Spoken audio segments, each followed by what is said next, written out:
ભરૂચ જિલ્લાના જંબુસર તાલુકાના વેડજ ગામના ચમારિયા વગાના વિદ્યાર્થીઓ પાણીમાં ઉતરીને શાળાએ જવા મજબૂર બન્યા છે. તાલુકાનું વેડજ ગામ બીજા નંબરની વસ્તી ધરાવતું ગામ છે. હવેલી ટપ્પા વિસ્તાર એટલે કે ભારતીય જનતા પાર્ટીનું ગઢ ગણી શકાય.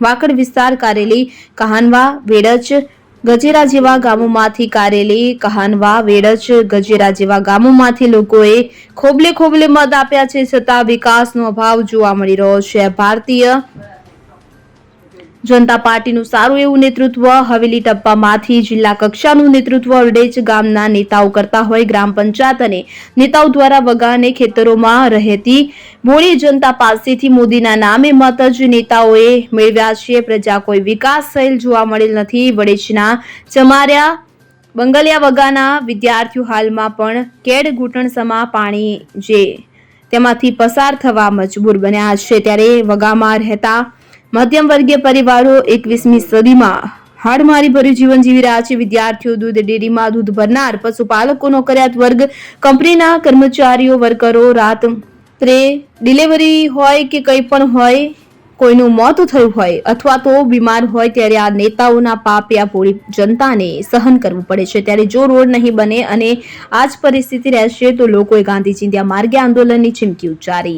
જંબુસર તાલુકાના વેડજ ગામે હું રસિકભાઈ જાદવ, માજી પંચાયત સભ્ય. આજે વેડજ ગામની અંદર એટલા બધા સ્થાનિકના પ્રશ્નો છે કે બાળકોને સ્કૂલે જવા માટે જે ચોમાસાની અંદર રસ્તાઓ બંધ થઈ ગયા છે. યુવાનોને રોજગારી માટે જે જવું પડે છે એ પણ આજે બંધ થઈ ગયું છે. અને 108 જેવી એમ્બ્યુલન્સની સેવા કોઈ પણ મહિલા સગર્ભા હોય અને જ્યારે પણ કોલ કરીએ પણ એ પણ સગવડ આજે અહીંયા એમ્બ્યુલન્સ આવી નથી. તો તંત્રને અમે એવી રજૂઆત કરીએ છીએ કે આવનાર સમયમાં આ જનતાના પ્રશ્નો છે એનું નિવારણ નહીં આવે તો અમે ગાંધી ચિંધ્યા માર્ગે આંદોલન પર ઉતરીશું. વેડજ ગામના ચમારિયા વગામાં આ પ્રશ્નો વર્ષોથી છે. પાણી ભરાય છે આ વિસ્તારમાં અને બાળકોને સ્કૂલે જવું હોય તો એ મુશ્કેલીનો સામનો કરવો પડે છે. અને ઘર વખરીનો સામાન લેવા જવો હોય તો પણ આ રસ્તાનો જ ઉપયોગ થાય છે. અને કોઈ મરણ પામ્યું હોય તોય આ રસ્તાનો ઉપયોગ થાય છે. મારું નામ કૈલાસબેન છે. અહીં આગળ પાણીની સમસ્યા એટલી બધી છે ને તો દર વખતે મારે ભેંસો વેચી જ દેવી પડે.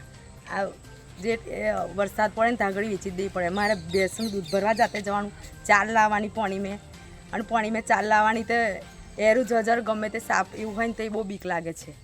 તો અંદર આવે ને તો 4 હોય નાખી નાખવું પડે એટલું અહીં આગળ પાણી ભરાઈ જાય છે. તે 3 દિવસથી નોકરી હોય નહીં જ્યાં અમારા ઘેરથી તે તોય સુપરવાઇઝર મને કાઢી મૂક્યા. તો કાલે જાય તો વર્કરમાં લઈ લીધા પણ તો એ સુપરવાઇઝરની નોકરી જતી રહી. અને આ છોકરાને નિહારમાં 3-4 દિવસથી ઘેર જ છે. ઘેર લેસન કરીએ તો એ નિહાર તો જવું જ પડે ને. તે નિહાર તોય મોકલીએ તો પલ્લીને જાય, ચોપડે પલ્લીને તો પંખે આવીને કહીએ. એટલી બધી સમસ્યા છે અમારે પાણીની. દર વખતે આવું થાય જ છે ને દર વખતે મારે ભેંસો વેચી દેવી પડે ને આ પાણી જતું રહે એટલે પાછું લાવું બીજી. જ્યારે હોય ત્યારે અમારે ભેંસો વેચી જ દેવી પડે. અને આ મોંઘી બહુ થઈ જાય તોય લાવવી પડશે. હવે દર વખત એવું થાય ચમાવ આવે ને ત્યારે મારે વેચી જ દેવી પડે. આવું આ રોડને તો કેટલા વખત હું તો કેવું હોય રિહાઈન હોય કેટલાય દોક નાહી જાઉં કે તમારે રોડ નહીં મારે રહેવું હોય નહીં તો કેટલાય દોક પિયર હોય નાહી જાઉં. આ રોડ હાતું તો હું રહેતી હોય બહુ નહીં આગળ આ છોકરો. જીતુ રાણા સાથે CN24 ન્યૂઝ ભરૂચ. હવે જુઓ દેશ દુનિયાની તમામ ખબરો તમારી આંગળીના ટેરવે. ઉઠાવો મોબાઈલ અને Google Play Store પરથી ડાઉનલોડ કરો અમારી CN24 ન્યૂઝ મોબાઈલ એપ.